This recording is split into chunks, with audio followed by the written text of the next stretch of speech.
Okay.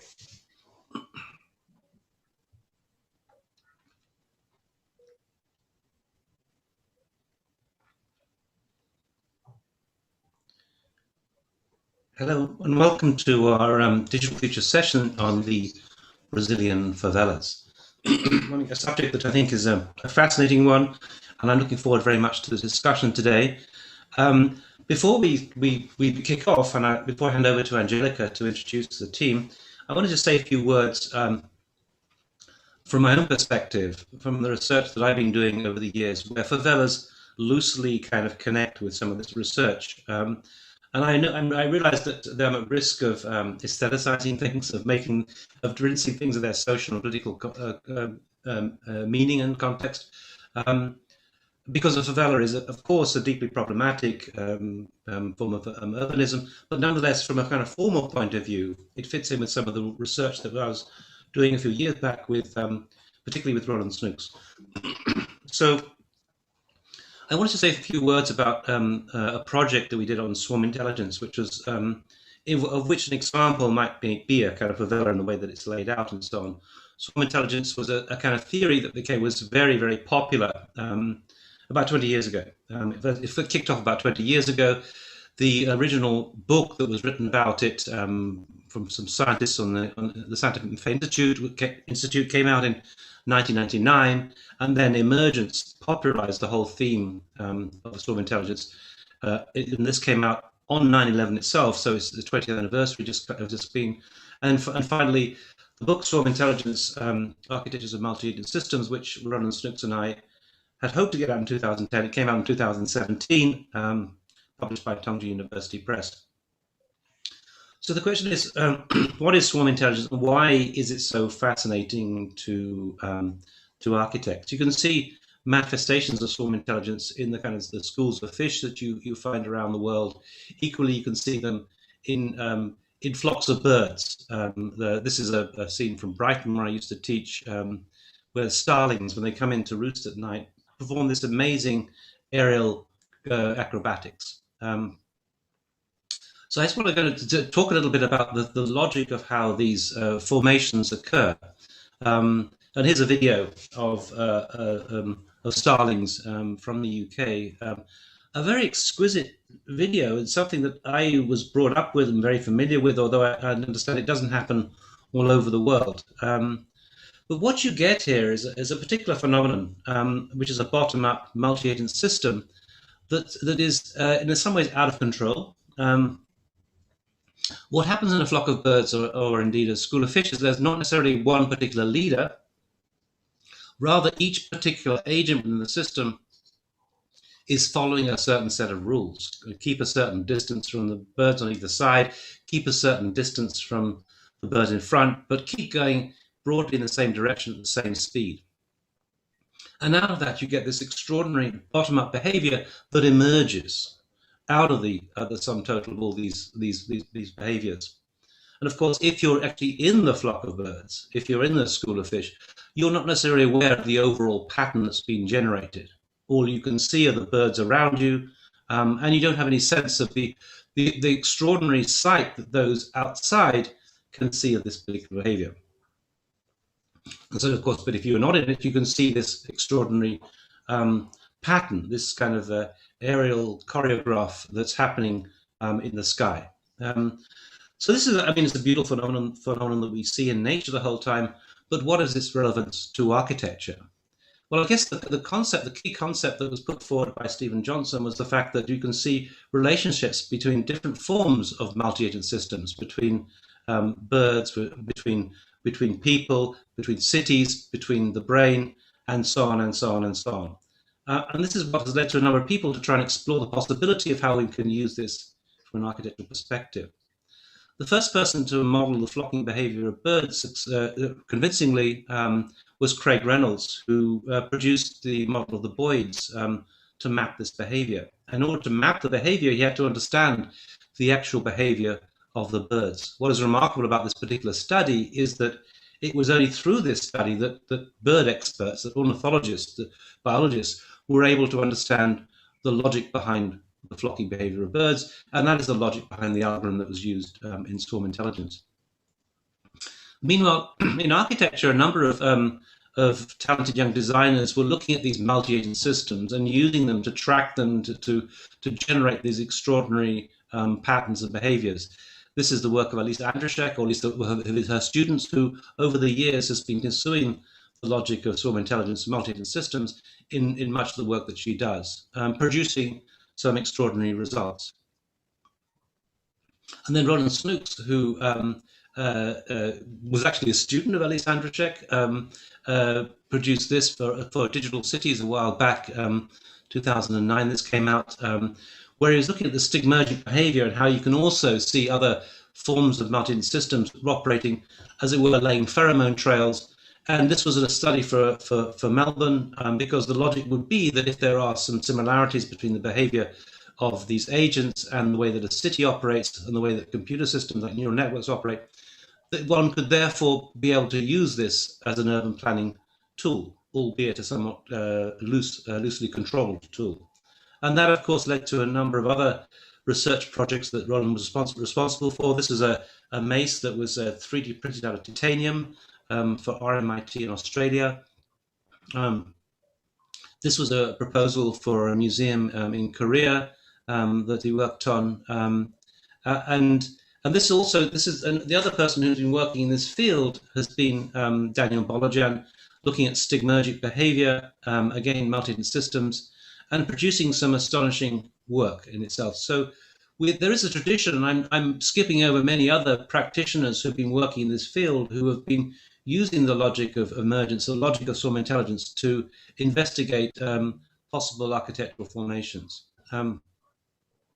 producing, I think, some of the most extraordinary results. I can recall going to Shanghai in 2009 with Alice Andrzejczyk and Roland Snooks and giving a lecture for Philip Yuan and the students there.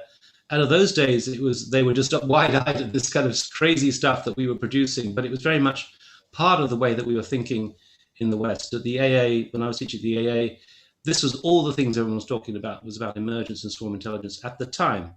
Since then, things have moved on, and many of these practitioners, such as Daniel Bolojan, are now moving on to AI as opposed to swarm intelligence, but the roots of their research was in this kind of form of operation. And this has fed into architectural practice in various ways. This is the work of, or the consultant for this project was Satoru Sugisara, who is a Japanese computational architect who was teaching multi-agent systems at SARC for a while. This is the work of Morphosis of Tom Main, where you can see very clear applications of this kind of principle in the facade of a building.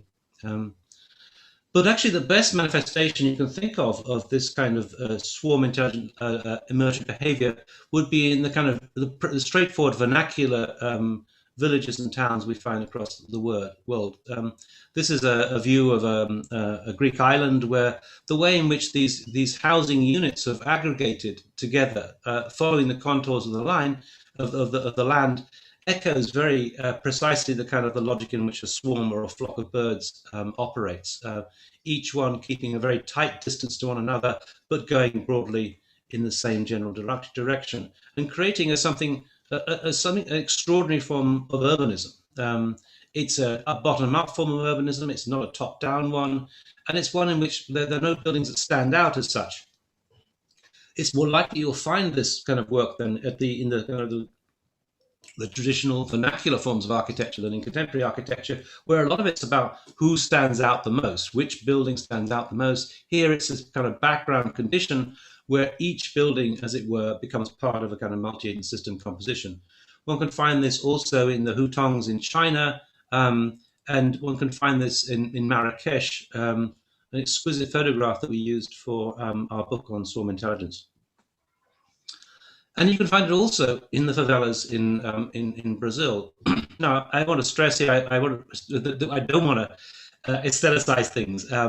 There are many things about the favela that I'm sure are deeply problematic in many ways. This is a shanty town, it's a ghetto, but it's the way in which things begin to aggregate in an informal way, in a bottom-up way, which makes it, from a formal perspective, a very interesting kind of operation. I myself was the author of Anesthetics of Architecture, so I know the danger of just looking at things in terms of what the form is like. Anyway, it's from that background, that perspective, that I've remained fascinated by the favelas themselves. We know from City of God that they are problematic areas, but it's still part of a very interesting form of architectural urbanism, which can be found in all over, in fact, South America, apart from just Brazil. So today, I've never been to Brazil. I always wanted to go to Brazil. As someone from the UK, I have to say that we have a special affinity to Brazil. We invented the game of football, and of course, you guys in Brazil made it into an art form, and we have long been fascinated by the Brazilian game and so on. So it's a great opportunity today to find out more about these extraordinary forms of urbanism and about the research that is going on in this area. So I'd like to, first of all, welcome you all. It's great to see you. But secondly, to hand over to Angélica to say a few words by way of introduction, and I will come and join you in the questions afterwards. Angélica, welcome. Thank you, Neil. I'm very happy to be able to join the Digital Futures efforts in order to spread knowledge all over, and especially from Brazil. And when we were talking about doing a session in Brazil, he suggested me to do it or help organize on the favelas team. So I was able to gather a distinguished group of researchers in the field. They're experts on the field. So without further ado, I'll make an introduction of the subject, and then just one thing, that the first one of the presenters, Ângela Dias, wasn't able to be here today, but she was going to be, her part's going to be presented by Margaret Chokyu, which was her former PhD student, but also works in this related research. So today, about the talk's going to be about Brazilian favelas, different perspectives. So informal settlements present socioeconomic and political challenges for many countries. In Brazil, favelas play an important role in our culture. In today's session, in an effort to shed light on many of the issues involved, the challenges of the favela will be examined from a computational perspective. Taking different yet intersecting approaches and working at a range of scales, the work of 4 Brazilian researchers will be showcased. So the first one is going to be the perspective of Ângela Dias, and it's a social political perspective. It's a background, it's a little bit of the framework of how the favelas are organized and the policies on the favelas. Then followed by her former doctorate student, Dr. Margaret Chokyu, we will focus on the favela da Rocinha dwelling typologies, using shape grammar as a pattern reading key. Afterwards, Dr. Débora Verniz, also dealing with shape grammar, will focus on an urban approach in the case of Favela Santa Marta, all in Rio de Janeiro. And finally, an overall vision on the subject will be presented by a PhD candidate, Verônica Natividade, ranging from the macro to the micro scale by means of different digital technologies, including machine learning. So today you're going to be like seeing a range of different scales from the object to the to the building and into the city. I'm going to just introduce Dr. Ângela Dias and Dr. Margaret Chokyu bio, and then their subjects, and then pass the word to Dr. Margaret. So Dr. Ângela Dias is a full professor at the Federal University of Rio de Janeiro and a member of the faculty of the graduate program in architecture and the professional master's program in design and heritage. She was also director of the School of Architecture and Urbanism, University Mayor, and former director of the Technical Office of Architecture and Urbanism at the university. A doctor in production engineering, she is the leader of the research group on architecture teaching observation, focusing on the reformulation of graphic education in relation to new technologies. She is also a member of the Free Space System, SLL-RJ, Planning and Environmental Area, and a member of the Association of Latin American Studies. Dr. Margaret Chokyu is an adjunct professor at the School of Architecture and Urbanism of the Federal University of Rio de Janeiro, and researcher in the group Teaching Observation, and head of the Department of Analysis and Representation of Form. Master and doctor in architecture, she has been developing strategies for apprehension and representation of form in the undergraduate curricula, employing digital tools as means of achievements. Dr. Margaret also teaches descriptive geometry and digital graphics in the undergraduate program and modeling and representation techniques in the Professional Master of Project and Heritage. She has also previous professional experience in the organizations of favela and on architectural heritage. So firstly, Dr. Maria Ângela's work brings us an important question. That is, how are we going to deal with the third of humanity that would live in urban informal settlements? Considering the importance of directing our gaze to the informal city, Professor Maria Ângela's work presents a brief overview of government policies aimed at favelas in the city of Rio de Janeiro throughout the 20th century until today. She points that despite the advantage arising from urbanization programs, few solutions emphasize the typological diversity of the favela. This research was then continued in the work of Dr. Margaret Chokyu, finding in the shape grammar methodology the possibility of generating different solutions by bringing together local morphological characteristics and a way to partially answer the formulated research question. Most specifically, Dr. Margaret's research analyzed the designs of the favelas housing using as a study case dwellings at Rocinha, the biggest informal settlement in Brazil, also in Rio de Janeiro. Her methodology is developed by means of shape grammar, which allows one to draw an objective regard, seeking patterns of composition of spaces instead of looking at the quality of finishing or dimensional issues. Patterns of space arrangements were detected and a set of rules inferred, inferring a grammar of Rocinha's houses. The goal was to demonstrate that it's possible to develop mass customized housing designs based on popular self-made houses. So please, Dr. Margaret.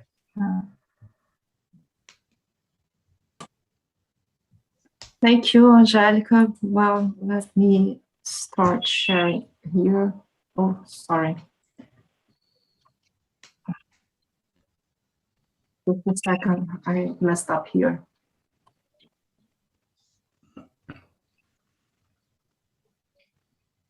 Sorry. What it is? Okay, you just need to click the little screen on the bottom. No, it's just that it's not in the good placement here. Okay. Now it is. Okay, first of all, I'd like to thank very much for the invitation to be here. On behalf of Dr. Maria Ângela and myself, she was not able to join us today.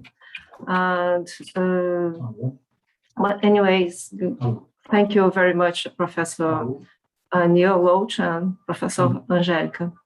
Now,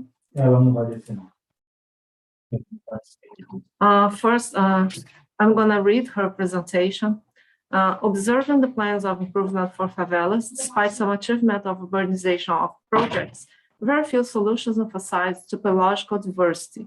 We intend to contribute with some thoughts on spaces of residential and community agglomeration Rocinha in the city of Rio de Janeiro, always through an analysis from shape grammar perspective. Our study began in 2013 in partnership with Professor Terry Knight from MIT and Professor Gabriela Celani from Unicamp. It was interrupted several times due to public insecurity and currently due to the pandemic. It is part of a research entitled Teaching Observation, and in this sense, shape grammar has been investigated for its potential to analyze and synthesize form, associated design, and computational processes. In this work, we search to identify the specificities of land occupation of buildings and the arrangement of inner spaces. The methodology developed aimed to infer a set of rules which expresses the morphological characteristics in a way that from such rules, it would be possible to generate new shapes, always gathering typical aspects of informal settlements and suitable to the profiles of dwellers. So now some words about shape grammars. It's a computational formalism rule-based. It allows to create design through the application of rules. It may be both synthetical and analytical. It was first presented in 1971 by George Stein and James Gibbs, who presented a grammar to synthesize paintings. Further on, but still in the 1970s, application for analysis of architecture began and grew very much. Here, sorry, I did not pass the slide here. Here I present a very simple shape grammar designed by George Stein in 1980. There are two simple rules. The first one starts with square and a point. It transforms it into a square with another square inside. And the second rule just erases the point. After, here is the initial shape and now a computation. From the initial shape, we can apply the rule 1, and then you have this shape, apply one more time the rule 1, and have another transformation, and then we apply the rule 2, which actually terminates the design process, since the first rule is not applied anymore. Now, back to the slum improvement projects. Here, favelas in Rio are spread over hills and lowlands and mark the city landscape as much as the Chrysler Red Mirror or the Sugarloaf Mountain. Rio de Janeiro is the city with the highest proportion of population living in this kind of settlement in Brazil. There are about 763 favelas, where more than 1.3 million people live, making up about 20% of Rio's population. In a favela, inhabitants usually solve their housing needs without any support from public authorities. Though there is no precise record on the formation of the first favelas, we know that the name favela comes from the occupation of the slopes of Providência Hill, which started being called Favela Hill in 1887. So here's the first favela in Providência Hill, and Providência Hill, Favela da Providência, it was named back Favela da Providência. Now this four is more recent. And now I would like to show you the projects for slum improvement, favela improvement. The demand for housing increased the emergence of favelas. In order to respond to the need for housing, several improvement projects were implemented. We highlight some of those projects in the two timelines that follow. Some of them are in national scale, but most of them are state government or city halls initiatives. The first here, the enacted in 1963 for the National Banking Housing Bank was created and became the main governmental social assistance program for housing. The NH did not achieve the sectors with lowest income and ended up shut down in 1986. In 1965, it was COAB, was implemented by the state government. Its most notorious accomplishments were the removal of favelas and reallocation of people in housing projects in the peripheral zones of the city. In 1968, the state government of Rio de Janeiro created CODESCO, in charge of providing technical support and promoting people's participation in urbanistic decision making. It takes a new approach to favelas policies, but despite this initiative, from 1968 to 1970, the schism evicted 100,000 people from their houses. It was ended in 1973. The last program on this slide is the federal program Morar, implemented in 1979 with interventions that aim to improve habitation in favelas without eviction this time. Now,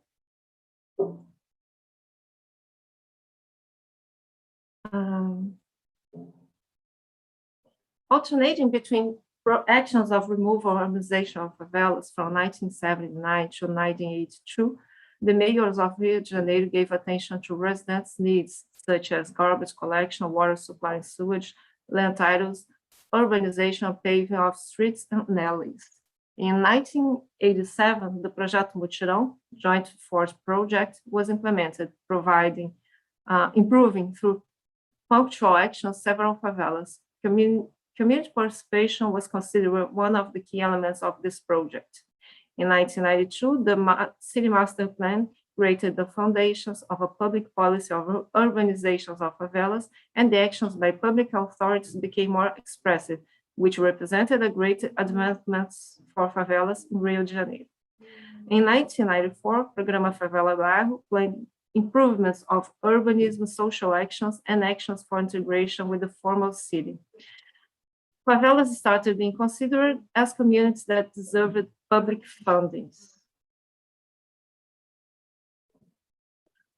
The next programs for favelas implemented in national scale was Programa de Aceleração do Crescimento, Growth Acceleration Program in 2007. Through this program, public works were installed in favelas, including touristic ones like the cable car in the Alemão complex and the footbridge in Rocinha, designed by Oscar Niemeyer. In 2009, Brazilian federal government released the Programa Minha Casa Minha Vida, aiming to boost the economy through the construction sector and allow low-income families to have their own houses. In the evaluation of the effects of the first phase, authors highlight the program's ambiguity due to peripheral location of housing complexes. The goal of urbanization, with the goal of urbanizing every favela in Rio until 2020, the City Hall presented the program Morar Carioca, that intended to be a legacy of the Olympic Games. The project was archived due to what some called lack of political will. Despite attempts to improve quality of life in favelas, the need for qualified public service was still great. Since local urbanization became a consensus in governmental politics, the evaluation of these policies has been demanding changes on the view, not only in these programs' intentions, but also in their implementation. However, the program for improvement of favelas and for social housing are still centered in economy when it comes to either the origins of problems or their solutions. This way, housing policies has been basically assessed for their numbers, regardless of the cost needed to correct negative impacts. Considering Brazil's dimensions and cultural differences, standardized procedures for the whole country end up being expensive and inhibiting innovative solutions that could be managed by local governments. Previous experience have proved that if urbanizations are carried out without a participative manner, the development of favela style could be a rich urban form of cities. It is necessary to think of solutions that emphasize the diversity of buildings design and reflect different habitation needs for the families. With shape grammar, we believe we can generate several alternative solutions based on habitation and settlement solutions brought by residents. This can be a partial answer to the question urban planners all over the world have been asking themselves: how to deal with the 1/3 people in the world who lives in informal urban settlements. Now we hear a photo of Rocinha. We are talking about Rocinha now a little. Here, Rocinha is located between two upper classes neighborhoods, São Conrado and Gávea. Here is Rocinha between them. It is actually located here, satellite view. Gávea, the neighborhood of Gávea is here. São Conrado, Rocinha is this big red spot right in the middle. And here is the area we concentrated our studies. Some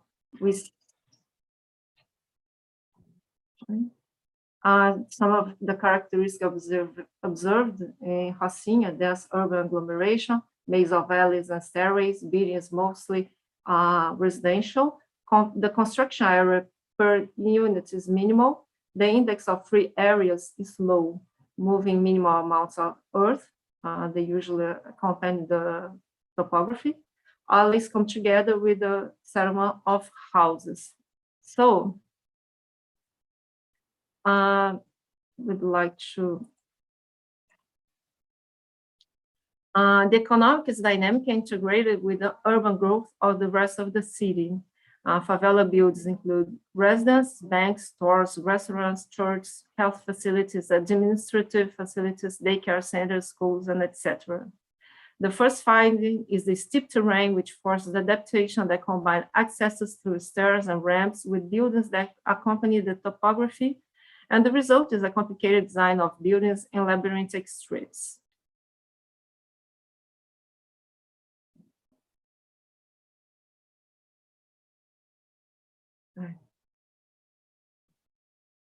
Now, buildings in Rocinha usually have more than one household which accesses at different levels and shape that tends to verticalization, bringing risk concerning its stability. The GOG of most buildings in the sector studied includes 3 or more floors. The real estate dynamics distinguish from the formal city.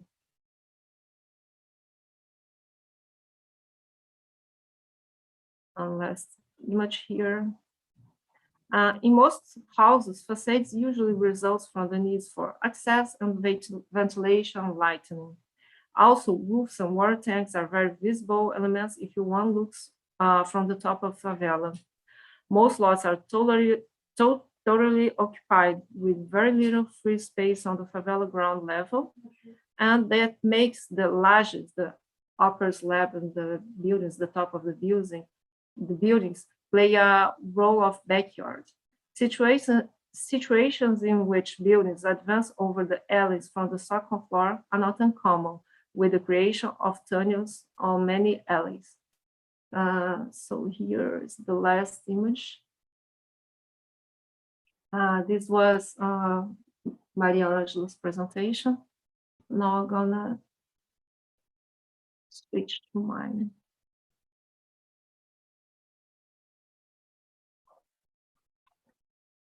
Starting now my presentation, a grammar for Rocinha houses.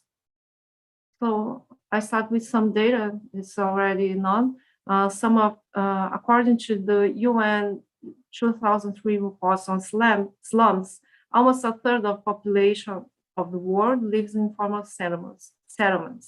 In Brazil, official statistics point out that the population in informal settlements represents about 6% of Brazilians. In Rio, favelas hold about 1.3 million people, making about 22% of population. Although those statistics are already kind of old, I don't believe it has much changed. Like said by Ana Cajumulo Tabaijuca in the same report of ONU, UN, slums are in many big cities the place for arriving immigrants looking for a new life. And that's why it may be seen as a place of cultural diversity and new cultural manifestations. And as this research found out, creative solutions to housing issues. Anyway, Tabaijuca highlights though there are too few positive attributes, this is not an excuse for not making improvements, since the quality of buildings are very low and suffers from poor urban infrastructure, like water supply, power, and sewage system. The goals of this research is the research departs from the understanding that there are cultural values in a favela and research to recognize a favela typology in Rocinha, the biggest favela in Brazil. In this sense, we analyze Rocinha's buildings, searching to define a shape grammar. This grammar is intended to fit solutions for mass customized social housing designs. Here a map of Brazil, the red points shown in the map indicate all the municipalities with informal settlements. We may observe that there is a concentration of these red points here between Rio de Janeiro and São Paulo, which happen to be the richest cities in the country. Rocinha is the big informal settlement in Brazil with about 150 people. And it's located, as I said, in the south zone of the city and right beside a very important highway. Here is a map of the city. All the red spots indicate favelas, and here is favela da Rocinha. Although it seems not to be as huge as the other spots here. Here is what we call complexos de favelas, which means there are smaller favelas close to each other that grow and end up making a big version of favela, but it's not really the same like Rocinha. This map Maria Ângela already showed, but there is here the autostrada, the road, the highway that she talked about, Lagoa Gávea, which passes. There is a huge tunnel that passes under Rocinha, below Rocinha Hill. Here are some satellite photos. Here is São Conrado. Here is Gávea. We can see the difference between the composition of houses in Rocinha and Gávea, for instance, or São Conrado there, informal houses. Here we have clay-built tiles, and here is there's no roofing at all, or maybe it's metallic or cement roofing. Here also the photo of the landscape, and here closer view of Rocinha. The sector study, and here we can see an application of this sector. You can see the urban fabric is very complicated, very, very dense. We can see also take a closer look to the houses, the facades, and the way they are put together. And here are some of the alleys. So the findings of the visits, and most of the buildings are multi-floors, and many of them have more than one household, as already told. There is the direito de laje, what I would call the laje law, the informal law, where the owner of a house may actually sell the slab, the upper part of his house. It was a lot, and someone who buys the lot may build another house over this slab that usually have different spatial arrangements from the ones below, because it buys that it was actually a land and will take no interest in what happens below. We mean no gypsum walls, but heavy clay walls, brick walls. Here are some photos from inside houses, and here is a small laje, a small backyard at the top of the house. Some strange situations, and here the tunnel we're talking about. This house here, we're showing, it advances over the alley and make a tunnel here. Here we have some studies, sketches for the definition of the grammar. Here is another house we visit. The arrangement in the city, another house also. And then we start inferring rules, made a series of sketches to define patterns of land occupation, and also the way the arrangements are made inside occupations made, and definition of new rules,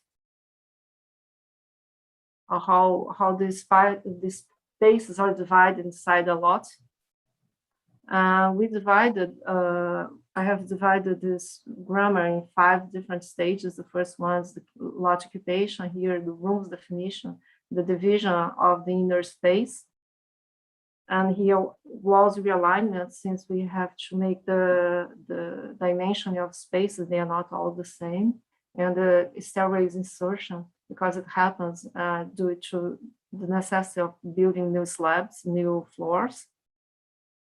Stage 4 stands for doors and windows insertion, and also finally the 5th stage, the addition of new floors that were actually this stage was actually the first one to be elaborated, because it comes from the observation of the exterior. Since we started visiting just seeing from outside, that's the first one, but then we saw that should be the last. Here is a tree diagram of the options of layouts here, how different kind of arrangements of units that might be only one house or more than one household, and pavements that may stick. Another tree diagram for floor stacking, and here also the multiplicity of arrangements and situations that may happen. Here we made a computation of the rules to build one of the houses we have visited. So we applied rules, which should be one of the necessities to confirm good grammar, good shape grammar. So our final considerations: shape grammar allowed an objective analysis of house spaces disregarding quality of materials and value dimension spaces, but consider the way functional zones are distributed in the house space. We believe adjustments in parameters might lead to proper mass customized designs for social housing, and the methodology developed may be applied in different realities to understand regional characteristics and allow more suitable architectural designs any place. And that's it. Thank you. Stop sharing here. Thank you, Margaret, for your presentation.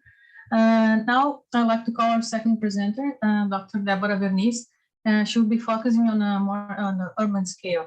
Débora Verniz is a researcher in design and computation. Currently, she's a new faculty hire at the University of Missouri. Dr. Débora completed her PhD in architecture at Pennsylvania State University. Her research was funded by the National Council for Scientific and Technological Development, CNPq, Brazil, with a grant from Brazilian Science Without Borders program. She is also an alumna of the University of São Paulo, USP, where she earned her bachelor in architecture and urban planning and a master of science in architecture, urban planning, and technology. Dr. Debora's work presents a framework for planning housing settlements based on the model of favelas, developing guidelines that replicate their positive characteristics and avoid their flaws, using Favela Santa Marta and Rio de Janeiro as a case study. Different technologies were used to collect data and propose the framework, such as GIS, VR, 3D scanning, shape grammars, and programming languages, VP and NVP.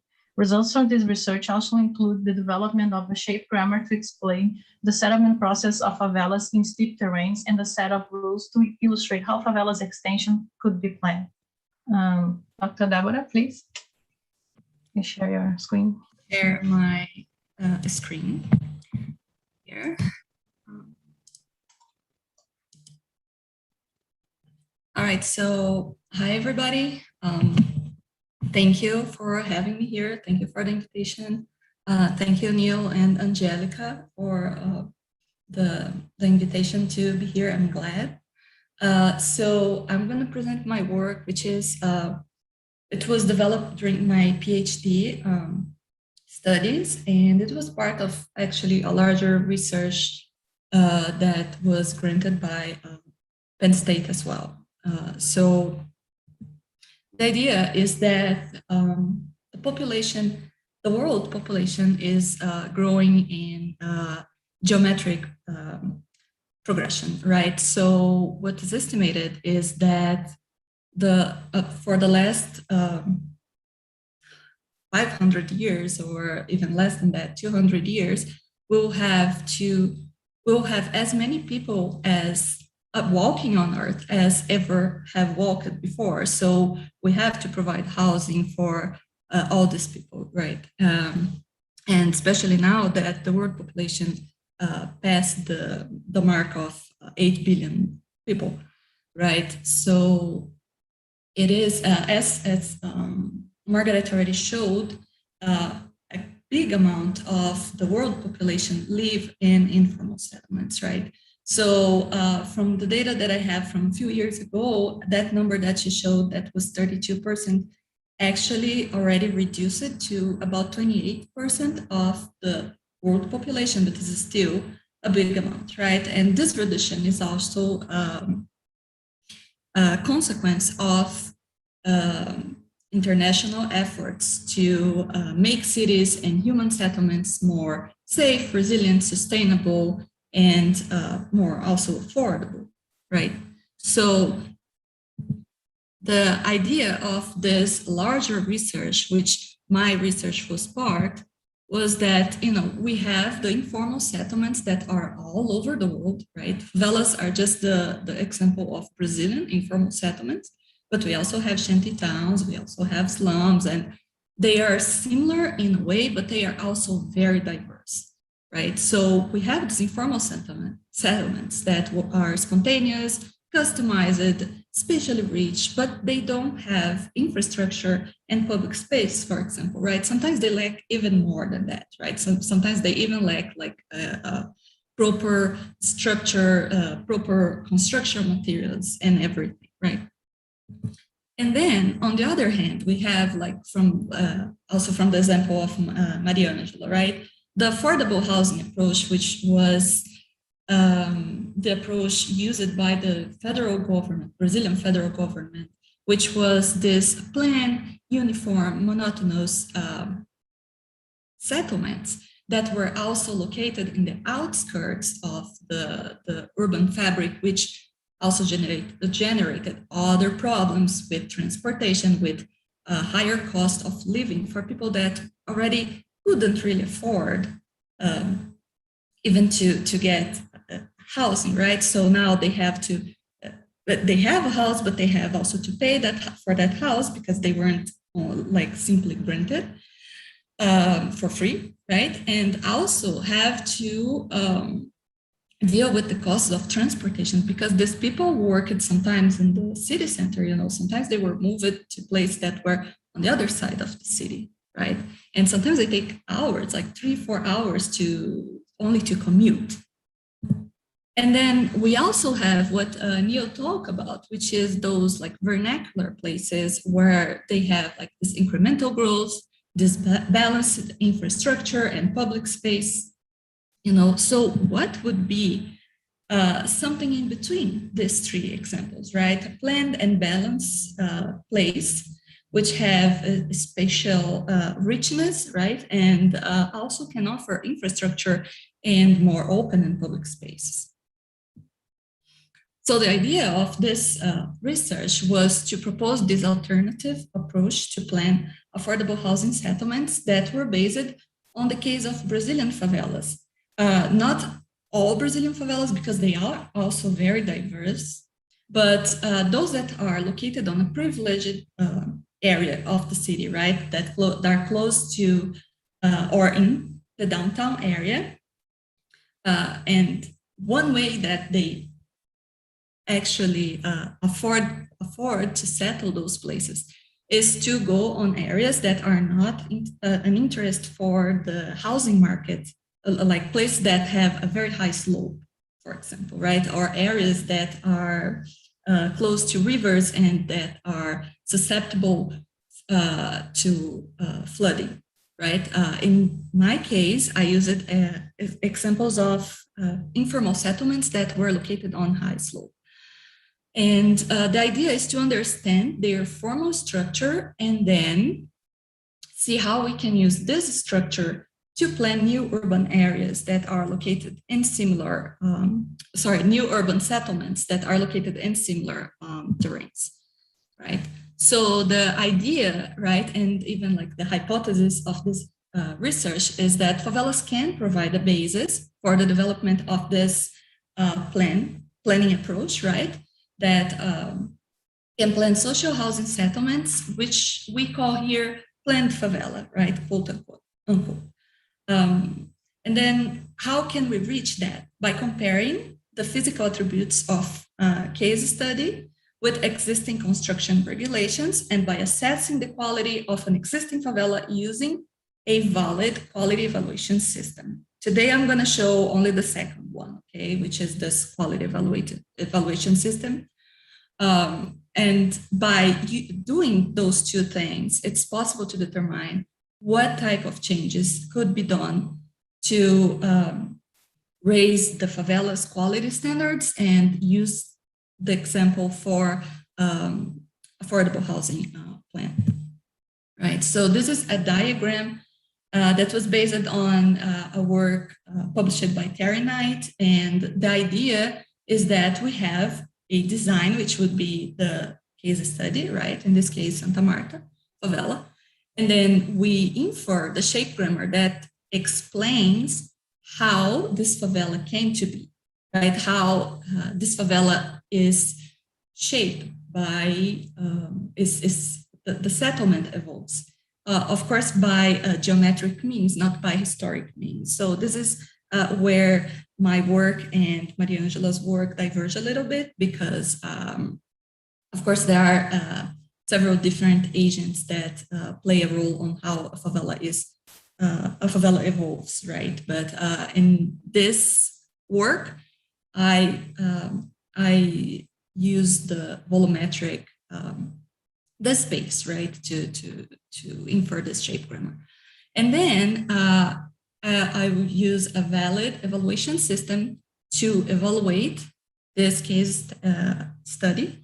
And this evaluation system is going to give me a set of parameters that I need to change or to insert in my shape grammar through what we call a grammatical transformation, which is more like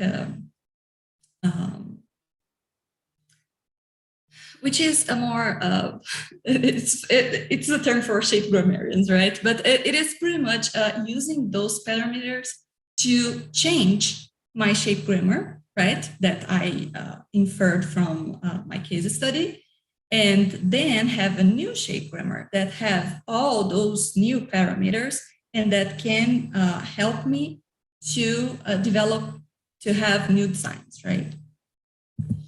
So the case study is also located in Rio de Janeiro. It's very close to where the other favela that Margaret just presented. I think that hers is more like southwest location, right? But Santa Marta is located in the Botafogo neighborhood. It has a very prime location. It's a very good neighborhood, right? And it's very close also to famous marks of the city, right? The Christ Redeemer, the Sugarloaf Mountain, Copacabana and Ipanema neighborhoods, and Rodrigo de Freitas Lake.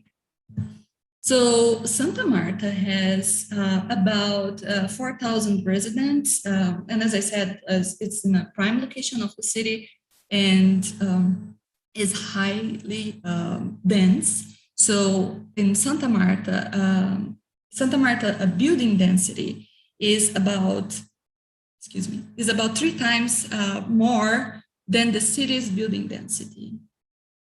Okay, so the idea is that we have the case study and we use different techniques for modeling until we could really understand its volumetry and infer the shape grammar, which is our computational model, right? So, So we had to generate drawings because informal settlements are not recognized by the municipality. They do not have information on them, or if they do, it's very scarce, it's outdated. So we had a big task, which was upgrade the outdated maps that we had that were like they were over 10 years old, right? So we generated an upgraded map of the settlement. We generated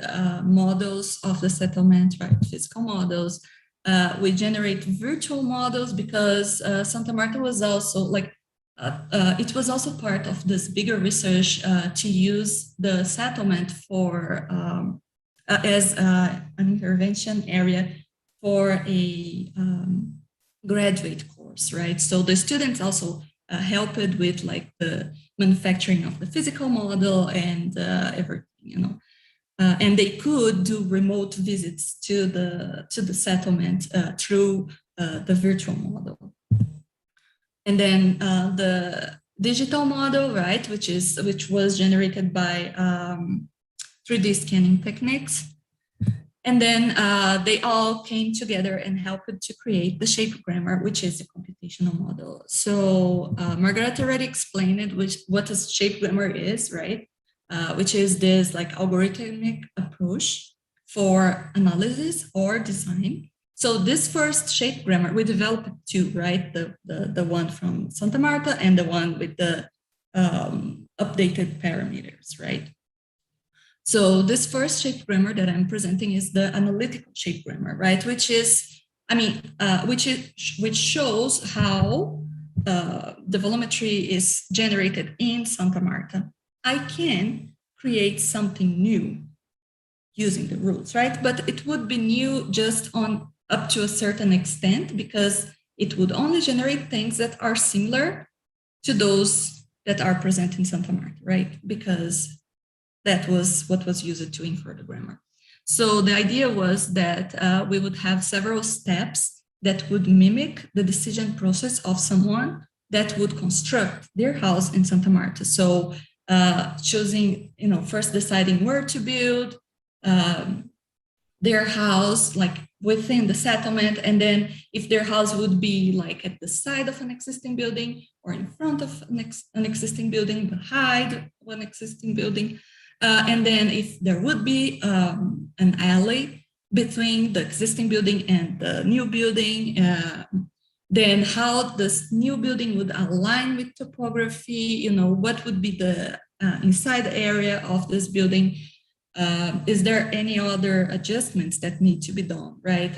Are there additions to the building that can come within time, like when the family grows or when they have more resources to increase their house, for example, right? And then also defining the circulation that will have to be extended to for this house. So this is a bottom-up approach. This is a bottom-up approach, and the idea is that as Margaret already mentioned, that the circulation follows after the creation of a new house, while in the traditional approach, even if it is a bottom-up, usually the circulation is created before, and then the houses are located alongside the circulation, right? So this is an example of one rule, right? Which is placing a new building in the first quadrant. First, second quadrant, there are first, second, third, and fourth quadrant, which are parts of the Cartesian plan. It's something just to help to locate the house, right? It's something that we use it in this grammar to help to define this grammar. So the idea is that it would be a house at the side of an existing house, right? And then our rule R1A would be without adding a circulation way between buildings, and the rule R1B would be with adding a circulation way between buildings. I'm not going to go into the specificities of this grammar, but this is another example of like how you rotate a building to help with locating it within the topography, right? And then distorting the shape of the building, and also adding a vertex on the edge of the building, and so on and so forth, right? And then adding an entrance, stairs, a stair at the side or at the front of the building, right? So and this is an example of the application of the rule, right? So this first shape grammar, it takes into account positioning of buildings and circulation, right? I don't go like as Margaret did inside into detailing the inside of the house. Okay, so the idea is that the next step would be using a valid evaluation system to evaluate Santa Marta, right? And we used a methodology proposed by João Branco Pedro, which is a tool that helps to do a more, it does, not helps, it does a more holistic evaluation of the building. It's not only like if there is a setback in the front of the building, like how a normal building code would do, but it's also like, are there public areas in the neighborhood? How is the neighborhood regarding like safety in the daily use? So, for example, are there handrails? Are the stairs constant, like in their dimensioning? Things like that, right? So it creates. It is a system of evaluation that punctuates the neighborhood from 0 to 3, right? And then null is considered 0 to 0.5, minimum is 0.51 to 1.5, recommended is 1.51 to 2.5, maximum is 2.51 to 3. So these are different levels of evaluation, right? And then they're pretty much straightforward, right? So minimum is the one indicates that the neighborhood attends to the minimum requirements for living, right? Less than that, it does not attend, right? And it's considered null. Recommended is, a little bit better than minimum, but not ideal, and maximum would be something close to ideal, right? And then it's in a more urban level, because there are different levels of assessment of this tool from the room inside the house and, going through the unit, the building, and the urban area. So in the urban area, the main criteria for evaluation are articulation, personalization, pleasantness, safety, and spatial adequacy. And then, as I said, it's more holistic. It's a more holistic approach, right? So safety, for example, deals with safety against robbery. So there are questions to be answered regarding to if there are spaces that are hidden within the open area, if it is well lit at night, if there are public illumination, if how is the safety on the daily uses, if it is a place that has rent hails, if there are stairs coming out of nowhere, pathways that goes to nowhere, questions like that, right? And then these are some examples of, questions that we have to answer. So Boolean questions, which is yes or no, right? So an example, stairs rise dimension are smaller than 0.15 meters or 15 centimeters, And then there are also urban indexes that are calculated when you enter the data about, when you enter the data about like built area and total area of the settlement, number of units, and everything. So the system calculates the urban indexes, and it evaluates also within a range, right? And then the frequency and detailing of public, open, and commercial spaces. So this is the result of the evaluation of Santa Marta, right? And then, as you see, none of the criteria fell under 0.5, which would be considered null. But some of them got a very low score, and personalization got a very good score because it's pretty much a self-constructed area, right? And they change as they please the area, right? As they can afford and as they please the residents. So personalization and safety reached the minimum and a standard and over. And then articulation, personalization, pleasantness, and spatial adequacy reached the lower standards, right? Under minimum standard, sorry. So we chose, because it is a research, right? And it's framed within the time and there is only so much that you can do. We chose articulation, pleasantness, and spatial adequacy to tackle in our research. All right, so we got a set of changes that needed to be done in order to make that neighborhood, Santa Marta Favela, a better area, right? A better urban area. So regarding articulation, it's more concentrated on how the circulation is detailed, how the pathways are like have a minimum width, that complies with accessibility standards, with stairways that have proper dimensioning and handrails and ramps that respect a maximum inclination, right? Pleasantness, the idea is to provide more shading, especially during summer, and trash disposal and a better, condition for that, and improve the waste collection system. And spatial adequacy, which would be establish a minimum building area to accommodate at least one dwelling unit, right? Provide more leisure areas with properly urban furniture, more areas for commerce, and to provide proper urban furniture, right? Benches like poles and beams. So the first grammar had 14 rules that dealt with the positioning and reframing of houses and circulation. And then the new grammar has 20 rules.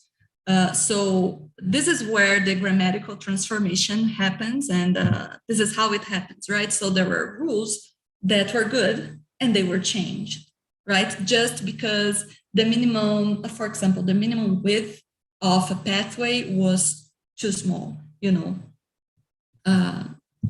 then there were added rules to include what wasn't in the grammar, right? In the first grammar. And then there were rules that were good and didn't need to change. So changed, added, and unchanged rules. It could also have some rules that would deal with things that were not good and would be deleted, but it didn't happen in this case. Okay, so this is an example of a changed rule, and in red are the parameters that changed, okay? But the rule itself kept pretty much the same. What changed was just the parameter. This is an example of added rules, right? So to define the building type, which would be rule 15, and then dividing in residential, commercial, and open areas through labels. To place leisure or open areas, rule 16, rule 17 to place urban furnishing, and bench, street light, and trash bin, right? So then to validate this shape grammar, we generated a new design in a small area at the southwest corner of the settlement of Santa Marta. And we used the same, so this is an example, right, of the new design, the new planned area. And this planned area was also assessed by that, with that tool that we used to assess Santa Marta. And then this is the comparison between the planned favela, which is this new area, and Santa Marta favela, right? So you see that although we only tackle articulation, pleasantness, and spatial adequacy, we also, by consequence, increased the other two parameters, which were personalization and safety, because of this holistic nature of the assessment. Also, like when you change, one detail, you are not only increasing spatial adequacy, but you're also increasing safety, for example, right? So the contribution of this research was to, that we proposed how create a methodology to plan housing settlements, right? While keeping, that are based on informal settlements, while keeping the spatial richness of the environment and increasing the quality standards. Sorry, I think I was a little bit, I think I was a little bit long. I'm sorry for that. I tried to. I think that's fine. Thank you, Débora. Great. And now our final presenter, it's the PhD candidate, Verônica Natividade, which will present us with smart favelas or learning from favelas. Verônica Natividade is a doctoral candidate in machine intelligence and favelas at the ETH Zurich Chair of CAAD, under supervision of Professor Dr. Ludger Hovestad. She is an architect, urbanist, and researcher in digital fabrication methods for over 10 years. Her current research is investigating how machine learning challenges the study of impoverished urban areas around the globe. She has a master's degree in digital design and fabrication at Universidade of São Paulo, specializing in parametric design and digital fabrication at EAAC Barcelona. And she is also an associate professor of architecture at PUC-Rio since 2010, where she leads the lab ALGA, Algorithms and Architecture, and the FAV the Digital Fabrication Lab for Favelas. Despite her interest in advanced technology, she has significant experience developing strategic solutions for informal settlements and evolutive social housing design. Her work has been awarded and exhibited worldwide. So the presentation that Verônica brings us will address 3 projects connecting digital technologies and favelas in macro and micro scales. The first one, on a macro scale, regards a research on evolutive social housing with extensive use of 3D modeling and parametric design. The second one, on a micro scale, regards the interactive toys developed for favela kids as a result of the FAV Lab workshop, which gathered architecture students and favela residents to propose locally meaningful objects for the public space, exploiting digital design and fabrication methods. Finally, the third and current perspective regards a machine learning experiment to measure urban similarities between favelas worldwide. Thank you, Verônica. You can start.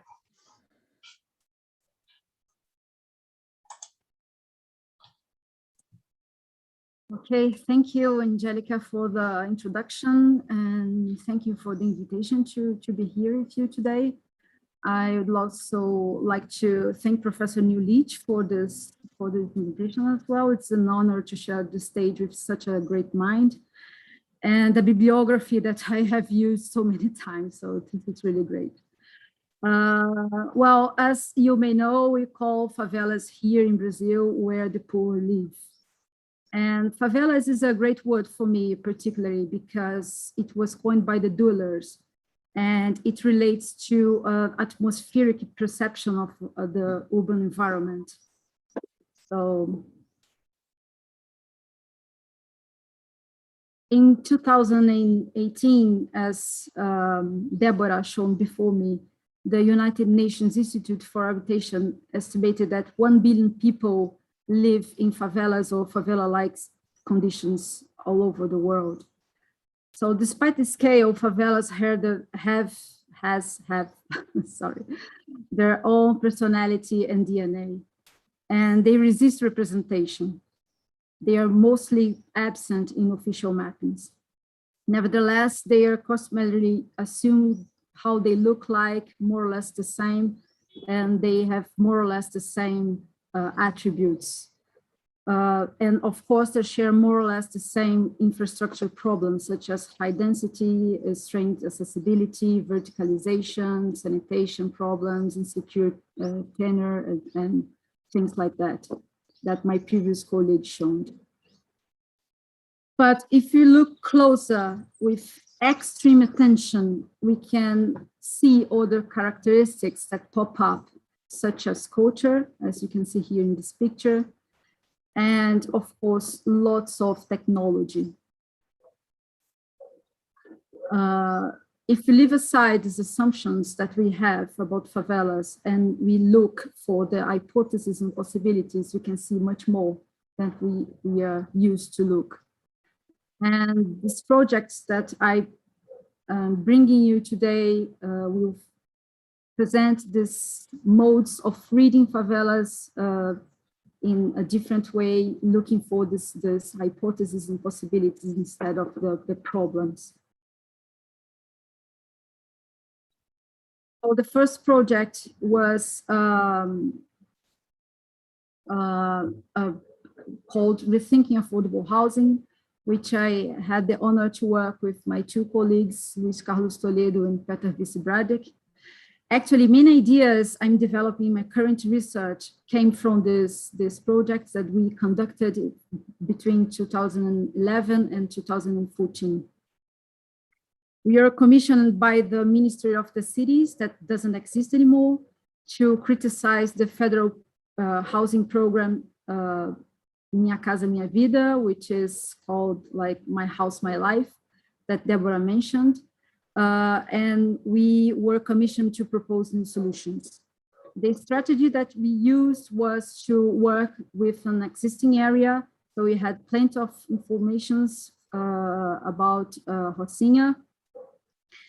And we chose the most complex area in Rocinha, so we could cast the highest number of urban situations as possible. So this area is this great gray area. You can see here, it's about 10 to 15% of Rocinha. So the main idea was to propose housing types with what we called expanded functions as a way to reorganize the urban fabric. We focus on the unit instead of the mass, and the street instead of urban patterns or urban morphology studies. So this affordable housing expanded function concept was a way that we found to provide quality housing for the population, but also to propose architectural types that must also assist urban space requalification, combat the excessive land using, and this vertical tendency that we saw in Rocinha to release compactness of the urban fabric, and also improve mobility, as you can see here in the second picture, increase public spaces. We also proposed flexible unit plans, including evolutionary units, and to overcome this paradigm that also Débora shown before me in Minha Casa Minha Vida, that one size fits all. So to do that, we developed an industrialized construction method using prefabricated panels and prefabricated stairs and other modules, so they could be easily assembled in loco. Using these parameters, we almost doubled the public space, only reorganizing the fabric and the urban fabric and with our types. And we, with almost 1,000 housing units surplus, as you can see here in this table. This is just a simulation of all the types that we proposed, the three of us proposed. This is not a master plan, this is just a simulation. So these types could be applied or constructed anywhere. And my designs are right here in the middle. Those big ones are Toledo's, and Peter's are this one. And this is a closer look to one of the, I don't know, two or three types that I myself proposed to this area, using that characteristics, that urban functions that we casted. So the second project I'm going to, I'm going to show you is the Favelab. Of course, Favelab is derivates from the Fab Lab, the digital fabrication network that originated at MIT. And I've been working in Favelab. It's an academic project I have been working on since 2019 at Hook. And the aims of Favelab is to bring university and slums or favelas closer together to exchange knowledge. As an academic project, it's a course, and it gathers architecture undergraduate students with young residents from favelas all over the place, not only Favela da Maré, which is where we did the proposals. And the idea was to get this group together to propose meaningful objects for favelas public spaces. And because the favelas residents were there working with us, they could work as beacons and calibrate what the design could mean. How can we do or propose designs or design objects that could really mean something. The classes included many technologies at the university, for example, processing in Arduino, and also grasshopper classes to deal with the design. This kid here was traveling. This is a kid from favela, and he was experiencing and seeing the world outside with VR, which is some of the technologies that we used. And also the students were trained in the 3D printing, laser cutting, and how to CNC, which were the technologies, construction technologies available for us. This is one of the outcomes for the first edition. This is a library for the kids to be constructed in the public space. It was created with cellular automata and voxelizer in Grasshopper. And there is something that was very curious about this, this whole new meaning for Grasshopper that I discovered in this, with this project, because most of the time we see Grasshopper as a way to express formal intents of the architects. But in this case, it was the adaptability, the geometry adaptability of Grasshopper that was really important for us, because we didn't know where we could actually build this toys or these installations that we were proposing. So we had to negotiate in local with the local authorities, let's say, where could we build them. So using parametric design, it was really easy to adapt to a new location if we had to. Well, the library project won our voting, but we didn't have the budget enough to build that. So we picked another proposal to fabricate, which is this toy that you can see here. It is a tubular toy with interactive lights that were activated and controlled by Arduino board. We set some sensors inside of it so kids could talk. And then with the frequency and the potency of their voice, the lights would appear or not. So these are the kids testing the toy, where this is us building the toy there in Favela da Maré. This is a very important person in this context. This is Dominique. He's a teacher from favela. He's a self-didact, and he was responsible for this Arduino part. So this is me setting the sensors and the kids playing with the toy.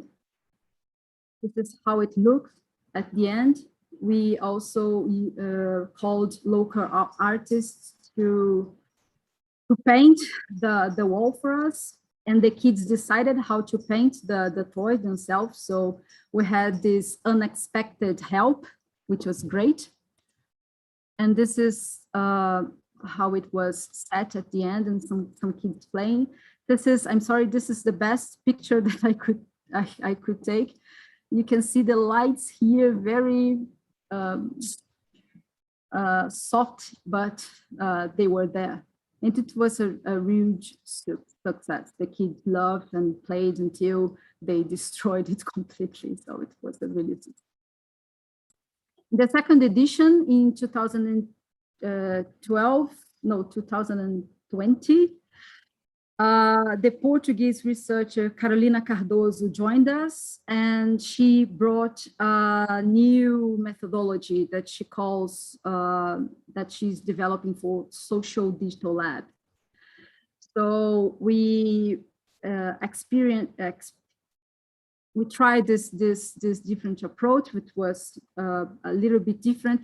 We went to the favelas before, and to know the place and then come back to the university. So this was an inversion of the method that I used before.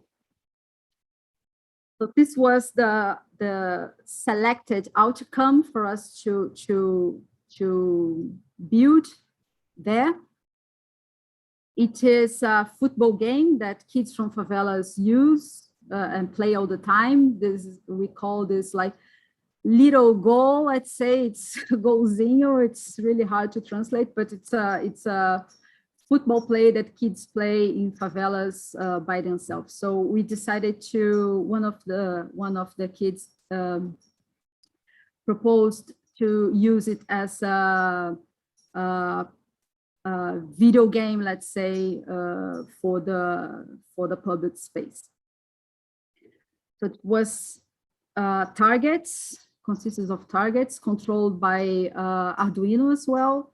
A little bit more advanced than the first one. So this one we were going to use the sound as well in this toy. And this is us testing the code with the lights and the sound to understand if it would, to test if it would work or not. And it did. We completed all the production phase, but we finished it just one day before the COVID lockdown. So we haven't installed it yet. And right now the lab is not working because we still can't go to the university or anything like this. So we are still locked, but the toy is ready for us just to install there. Everything was completed and tested. And I think it would be a huge success as well. So my last read that I'm going to present is my PhD research at the ETH, the ETH in Zurich, under the chair of CAD with Professor Hofstad. And I've been working with this concept of favelaness and machine learning applications. So favelaness comes from from Professor Hofstad's concept of cityness, which is, in short, means to grasp the city in the making with no intention to define a city or to control its complexity.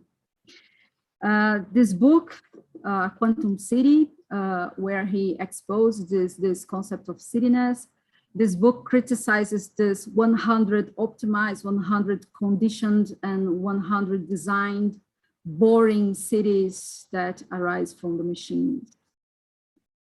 And I think this was a nice opportunity to bring together all this interest that I have in artificial intelligence and digital design with favelas. So I came up with this matrix of concepts. I started with 5 concepts. The first one, I wanted to understand how physical appearances of human settlement is a reflection of the society that created it.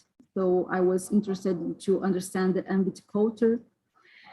And the second concept, I was interested in understand how the city itself as a social fact and as a material artifact becomes the poverty creator, which is a concept that Milton Santos introduced.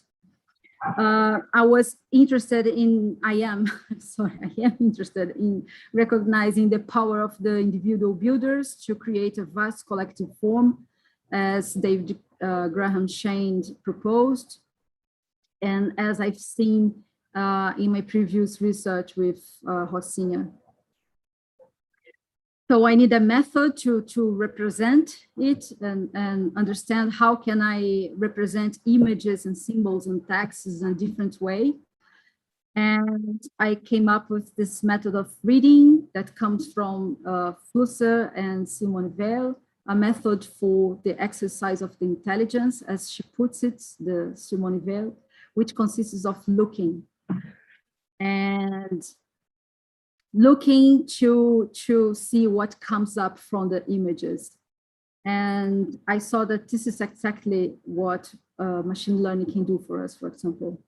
And finally, to go beyond what Georg Steiner, the linguistic researcher, called Esperanto of airport languages that dominate the academic discourse regarding to favelas. So I wanted to understand this discourse of favelas from the inside, from the dualist discourse, and understand this inner city language that William Labov exposed in his book, Sociolinguistic Patterns. So with this matrix, it was clear that I need a different approach that I've seen most of the literature about artificial intelligence and machine learning used to classify images as Islam or not. So I wanted a different approach. I wanted to go beyond that. And of course, a look from inside was in order to understand it. It was aerial view was not enough. So I had to look for insight and to add street views in my research. At this point, I'm in the first year. Actually, I have just ended my first year. And now the point I am, I'm aiming to answer these 4 questions, starting with a big question for me: what new modes of reading favelas machine learning brings to the table? So, what kind of information I'm talking about? How to preserve this kind of information? How to articulate meaning from the information sets I've been gathering? And how to deal with the plenty. Of course, what kind of information, it's a necessary word just for the search for documents itself, because when we use machine learning, actually texts or images, doesn't matter what kind of information it is, we can read it as numbers and as vectors and analyze them mathematically. So it changes completely the game. For example, in this image, a machine learning approach could sum all these values and use a single vector to describe this image. The same happens with text and word-to-vector approaches, for example.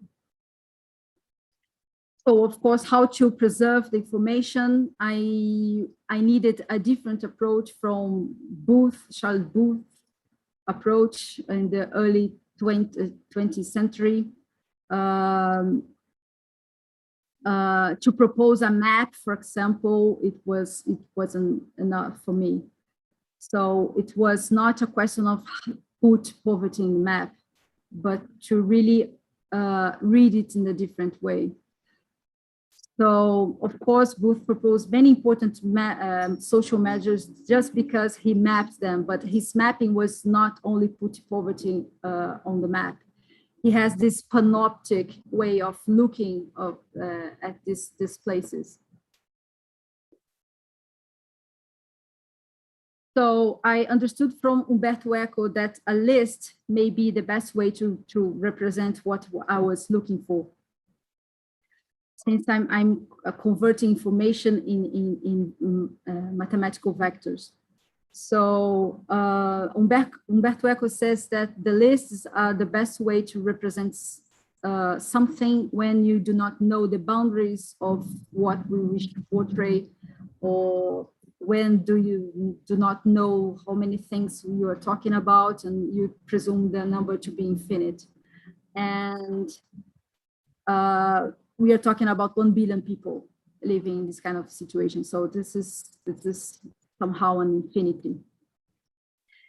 And he also says that when we cannot provide a definition by essence for something, and so to be able to talk about it or to make it comprehensible in some way perceivable, we list its property. So the list would come the best way to represent this or to approach this kind of knowledge. And he ends with this this phrase that I think it's amazing. The essential definition is primitive compared with the list. So this is some. This is just a sample of the kind of data that is started to gather using machine learning applications and scrapping, web scraping. I used a translator to capture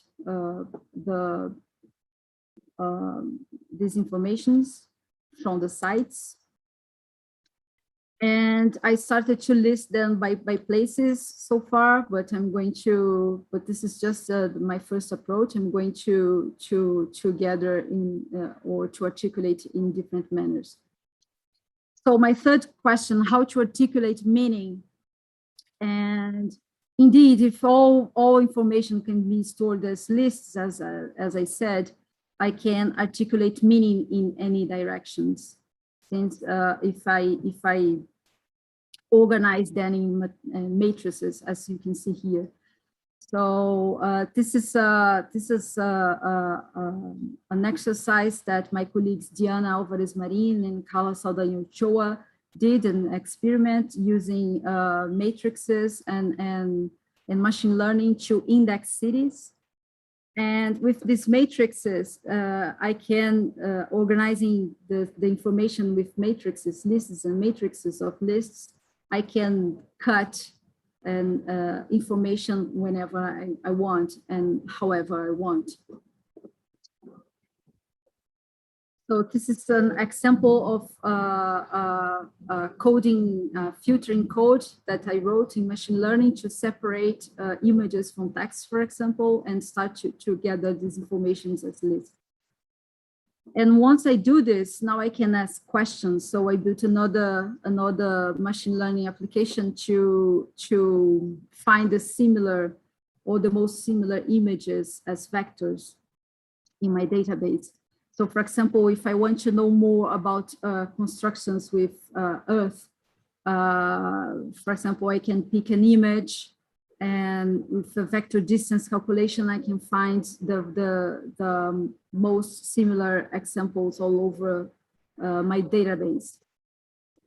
So for example, if I pick this picture from Sri Lanka, I can find similar vectors in Sudan, Mexico, Ghana, or India. Or if I want to ask questions about urban violence, I can pick another vector and find similar examples in Pakistan, Turkey, or Brazil, for example.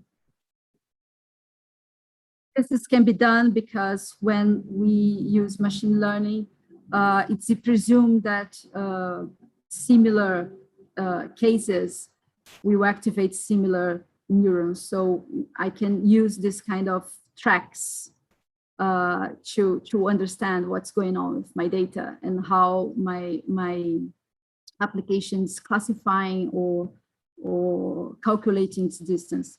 Of course, there are some predictions that with regular networks, for example, VGG16 came up with very funny predictions with my data because it's not, even though they have 11,000 labels for classifying pictures, these labels maybe cannot understand favelas very well. So some very funny predictions, like one of the classifications that I got was a favela in India that was classified as a Toy Story because maybe because of the colors. And this one, for example, the VGG16 net said that this is 72% probability of this is apiary, and it's not, it's Islam. So there are some tools in this machine learning applications that I have to pay attention to and to develop to have a specific network to read this kind of places that I'm interested in. And finally, how to deal with this, the plenty. With machine learning, dealing with the plenty is as Peter Norvig says, it's the answer. With plenty of data, we can get better results. So if we can deal with the plenty of data available in the web, for example, and understand it a bit more about the inner cities from this dual point of view, because they themselves post their point of views with social networks, for example. So this would be a great research resource to start to grasp how they think about their own spaces instead of using academic texts or an ontology, for example. So it would be great to look at these places from this dualer's point of view, free of someone else's interpretations. And it means that we can read data, the raw data that they provide us.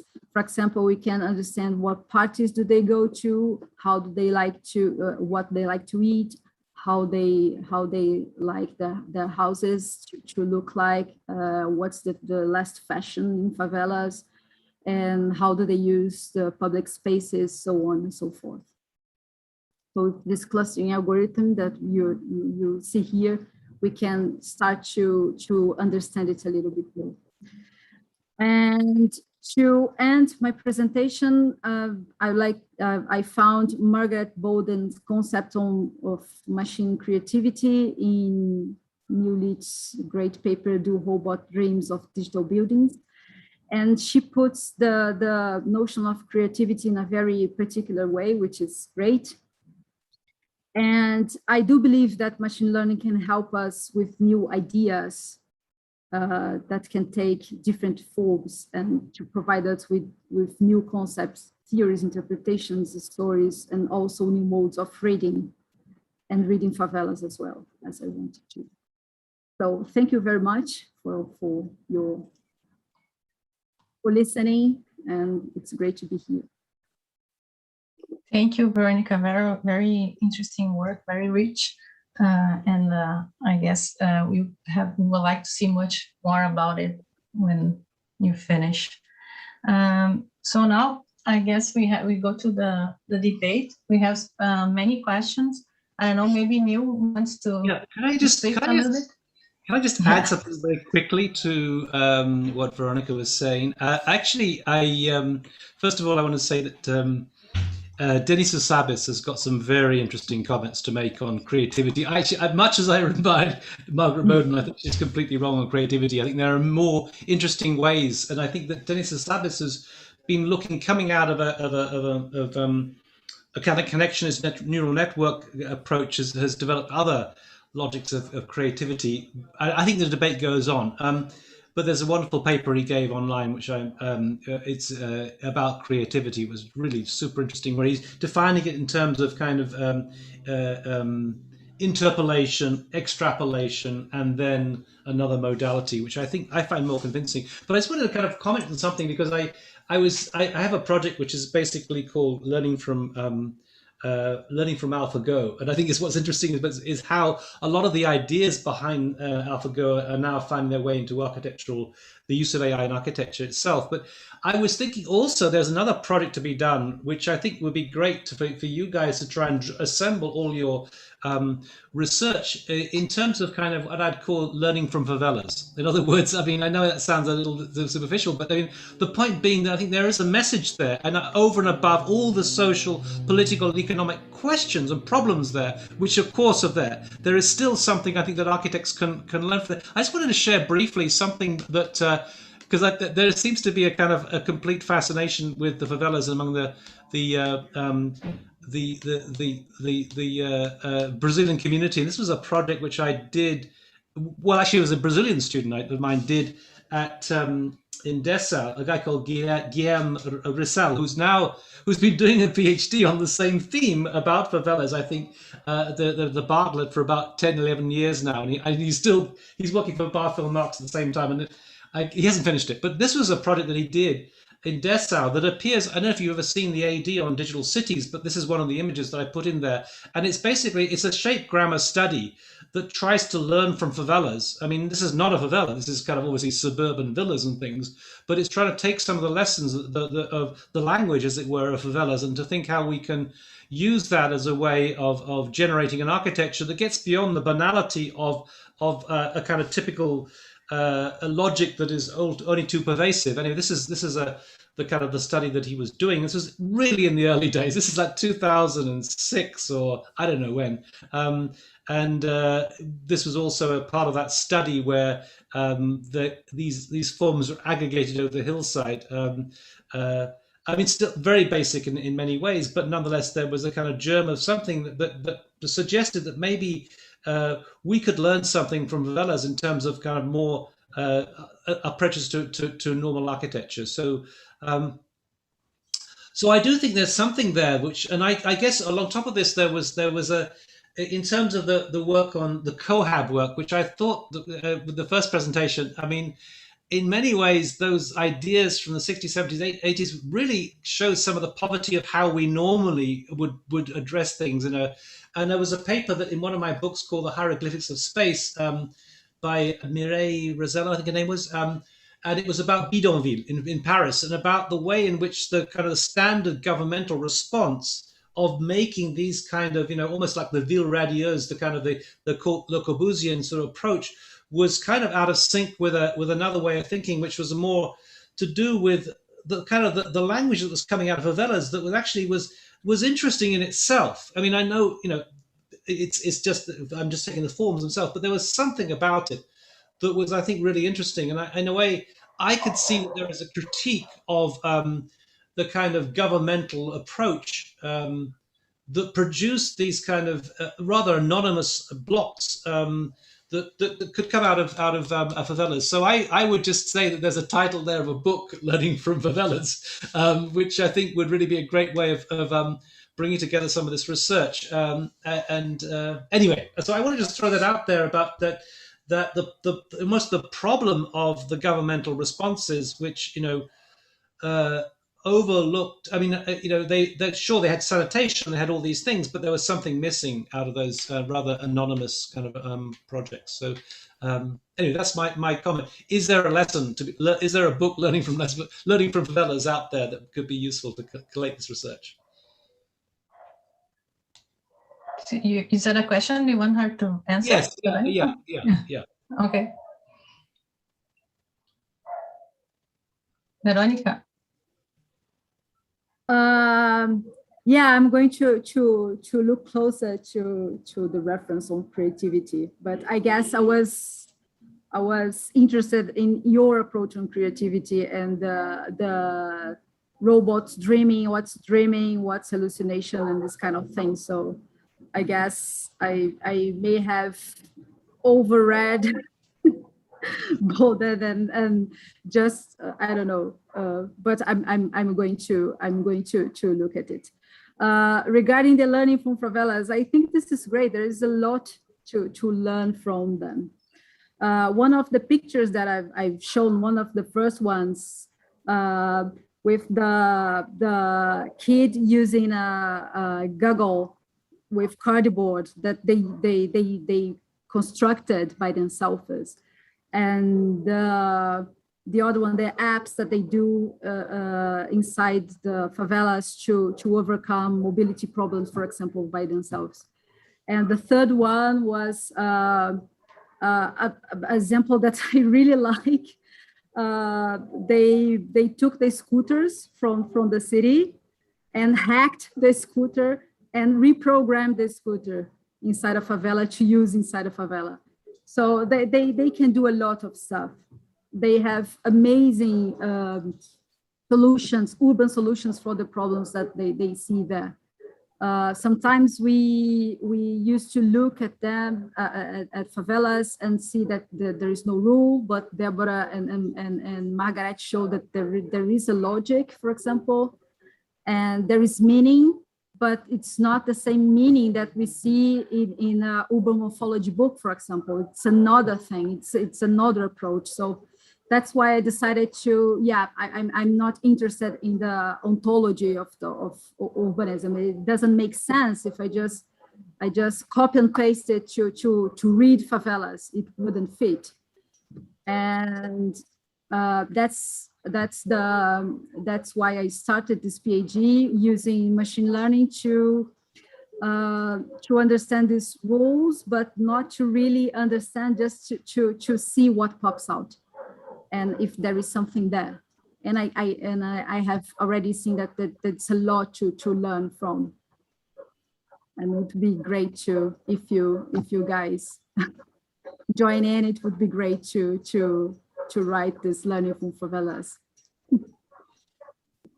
Yeah, just to say that actually the University of Sussex is actually an interesting place because Margaret Bowden, she's now quite old now, but that's where she's based. But the same place, there's also Andy Clark, who's incredibly interesting from lots of points of view. He talks about cyborgs and extended intelligence and so on. But now there's also, alongside him, there's this Anil Seth, who is he is a neuroscientist who actually has got a PhD in AI, and he's approaching that sort of realm together. And he has an amazing TED talk called, I forget what it's called actually now, but if you look up Anil Seth, ANILSETH, it's stunning. And he has a book that's just come out called Being You, which is a kind of extension of that whole thing.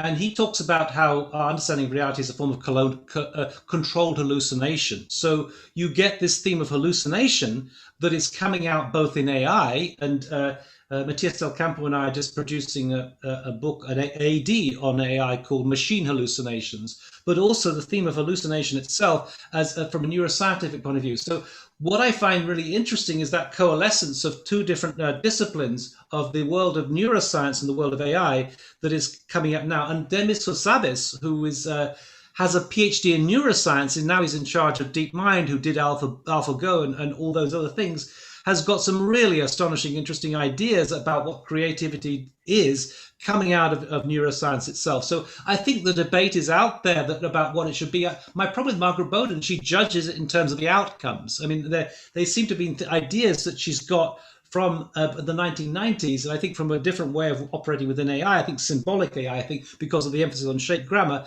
and I think there's a new way of operating right now. But what I would say is I found really astonishing that's coming out of the AI debates has been that there are moments when you get solutions being generated out of the computer that are seemingly counterintuitive, but highly intelligent operations. In particular, a Spacemaker, who was, we interviewed them on Digital Futures, and they were saying that actually sometimes the computer produces this thing that you just don't understand. You wouldn't have thought about it as an architect, but actually it turns out to be a brilliant solution. And it's basically a strategic solution, right? So it's about thinking beyond whatever we can do. And this reminds me very much of the AlphaGo story, of some of the moves that were made in AlphaGo, the Slack moves as they were called, which nobody could understand. They thought this is a mistake, this is a computer glitch. But then 100 moves later, literally 100 moves later, suddenly people realized how brilliant they could be. So I'm absolutely convinced there's something there in terms of deep learning that will come out and produce something. And I'm sure that the moves in the favelas are kind of a bit like the moves on a game of Go. Only it's three-dimensional, and that's going to make it much more complicated. But I'm absolutely convinced there's a huge potential there. So I guess the story will go on. But anyway, so I could maybe ask Margaret about those early projects that were coming out, the government responses, and I don't know. I mean, obviously they were completely different to favelas. I mean, absolutely, totally different. And aside from the cost aspect of having to pay for those things, I'm just wondering what people thought about them as in terms of the experience of the space, because it seemed to me the favelas have got something astonishing that can be used to destabilize all those kind of standard architectural views about what we should have to open up in new ways. Was there a huge critique of that, of those cohab projects? Margaret? Okay.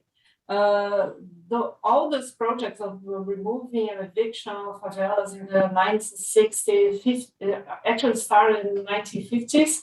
It didn't work because, first of all, it was very, very far from, as Débora said, they moved all those people to very, very far places. And also the houses did not fit for the way of life. That's why most of those projects actually failed, because they didn't have a participation of people. That's why now more thinking about, at the end, it didn't work at all, because those people decided to sell those houses in suburbs and the city skirts and went back to the place they stayed in the first place. So it was removed and decided to rebuild the favela, so that didn't work at all. That's why they decided to change. It's not because, oh no, it's very important to take care of people. Not really that, because it didn't work at all. So decided to start another way of this politics. Decided to, well, they are already there, so let's solve their living problems. But that's very, very hard to solve these problems. I think this story of this idea of learning from favela is a great idea, because we can actually learn a lot from. That's what we search to do with the shape grammar approach to favelas, because we can learn from this. It's something we analyze and try to learn from this, the way they build the houses, the way they dwell in the city. That's very, very interesting, because public spaces are made of, it's a result of how they build their own houses, as also Débora highlighted. It's an interesting dynamic. And also there was a question about laws. Actually, they don't follow any law. Here in Brazil, there's another fact that is interesting, because although it's about 6% of people living in informal settlements officially, about 80% of the houses here are self-built houses. So even though people do own their lands, the house is not really legally built. So many houses are very at risky situation, because people don't really hire architects or engineers or any professional people to build their house. So it's a very, very strange situation we have here. We have a very strong economy, but a very big producing the fields, but people are leaving the countryside, because it's nowadays very mechanical production of soy and corn and things like this, and people are having to move from countryside areas and go to big cities. There's no support for them, so favelas keep on growing. And it's if you take the pictures I showed you, they were taken in 2013, and if you go now, I assure you it's much different. It's very, very dynamic. It's very it's kind of uncontrolled, but there is rule in this chaotic place. It's interesting, really interesting. I don't know actually if I did answer your question. No, you did. No, it's no, absolutely. I guess but you did absolutely. We Angélica, over to you. Sorry, I didn't mean to interrupt. No, that's fine. I'm just collecting all the questions that people were making on the chat. And then there's one question which I was also wondering how Veronica's work can inform Débора's or Margaret's work. And then there's one question from Ricardo César Rodrigues. I wonder if you use neural networks to learn the favela's morphology and then use transfer learning with an ideal shape grammar model. We could see the transformations that can be done. So I don't know, Débora or Margaret, if you want to comment on that. Yeah, I think that that's possible. It would be like, I think that the work that I presented touched it in a certain extent, because it was an initial research, but we could also determine and use machine learning for that to determine like other parameters of change and also what would be acceptable and what wouldn't be acceptable. Because one problem from shape grammar, which is not exactly a problem, but something that is, in it, is this, which is also from the parametric approach, which is that one shape grammar sometimes is capable of millions of solutions, like a very large amount, and then how you deal with that, right? This is a problem that like shape grammars try to answer all the time. So you could put actually like constrict your parameters, in order to avoid what is undesirable, right? But also to collect data, maybe, and filter what is useful. Yeah, I think you can combine like different evaluation tools and different constraints to determine what is desirable and what would be non-desirable. Okay, and Verônica, what do you think about it? I know your work's not supposed to be like a very operative, that you said to me, but more theoretical. Yeah, this is I agree it could be done, but it's not something that I'm particularly interested in. In our chair, there is there's a very clear orientation, especially after Guo's research about the history of artificial intelligence in architecture. It became very clear that we have these two problems. The curse of dimensionality, that it's largely addressed in Norvik's books and papers. That Débora also said, when you start to extract rules, if you're not making, I don't know, Summerson's grammar on the historical style orders. So if you don't have a closed list for these rules, it tends to infinite. So this is one problem, this person dimensionality. And the second one is the framing problem. So how can we filter or anticipate every rule or every solution? This is impossible. And also bias, right? The bias issues. Yeah, and of course. So I can filter considering myself and my ontology and my understanding, my passions, my prejudices, and whatever. So that's why I decided to go for artificial intelligence. And one thing that became clear with the chess game, for example, in 1997, and also for electronic music, for example, is that when they gave up this question of the control, how can we control all the rules and being strategic, and instead of it, just look at pictures and billions of pictures of the games or the chess board. Then you can provide the computer or the artificial intelligence with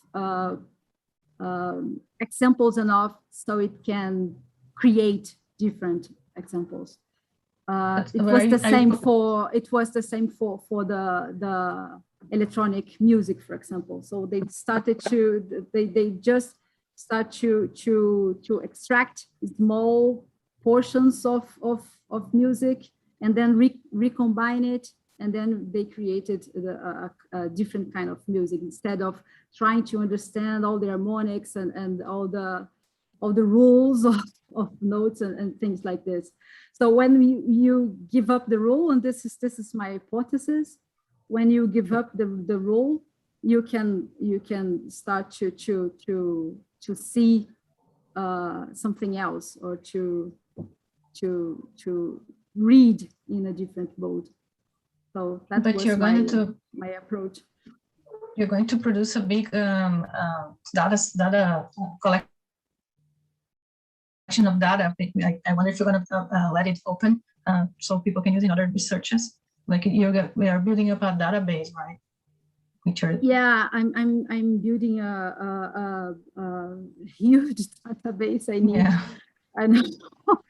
And my first code was a disaster. I got only 200 images, and then I worked a little bit more. And the first time I ran the algorithm, I got 1.5 million images. So just for one word.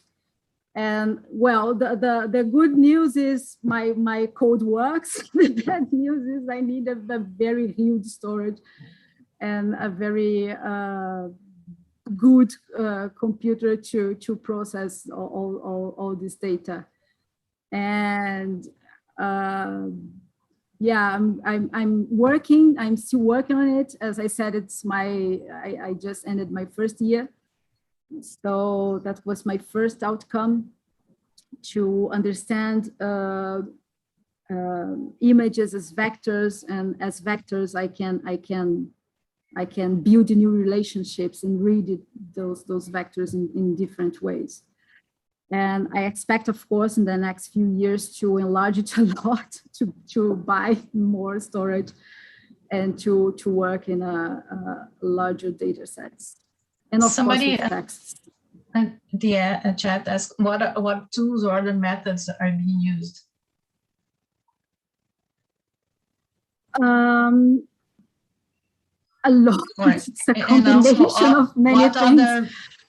But and what other research labs are working also with you?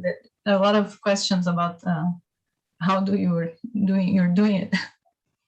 It's not just one algorithm. Let's say it's a constellation of algorithms that work together to retrieve the data, to do sentiment analysis, to transform images to vectors, and then to cluster the vectors or to find the similarities. So it's the different approach to clusters. And even though they start with the same thing, which is the PCA, but right now I'm working. I'm trying to setting my own network. There is the Slum network, but it's not open source, so I don't know. I can't assess it.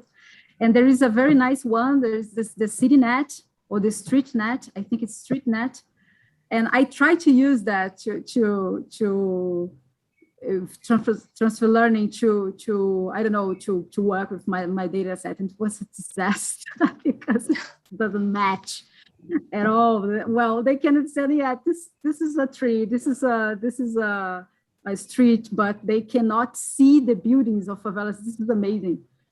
So I started to work with working on my own network to build my own transfer learning process. Okay. I don't know if about time schedule. Do you have to wrap it up now? We have a few more minutes, but just maybe, I don't know if there are any other questions that are coming in from the... There are many questions, that's why I'm asking. If you want to sort of maybe read some of that. I just want to say to Verônica, I think that maybe the work of Emmanuel Cole might be useful here, because he's not using so much image-based logics and things, but looking at the aggregations of in 3 dimensions. He's just been doing something on Singapore as a project, which is going to be featured in the AD, and he's been looking at the kind of it's sort of like almost a version of shape grammar, but working with vectors. I mean, more than with the kind of the GAN based logic. But anyway, so yeah, should we maybe have some questions from the chat? Yeah, here's one. Maybe it's interesting. I was wondering because Verônica shows a different image from different favelas or places around the globe. They are very similar. So we can have this thing that we are like similarity by poverty, which is a little bit sad. But then there's one question: do we have basic human rights standards for housing globally? If so, how does this work either add or can augment a citizen or architect, a citizen architect or designer and scientist enabled community?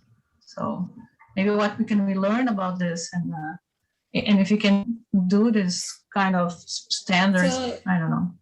Yeah, so the United Nations has some goals, right? And one of them is to provide sustainable and affordable housing and improve the house conditions. Of course, they have like a general definition of what an informal settlement would be, and it includes lack of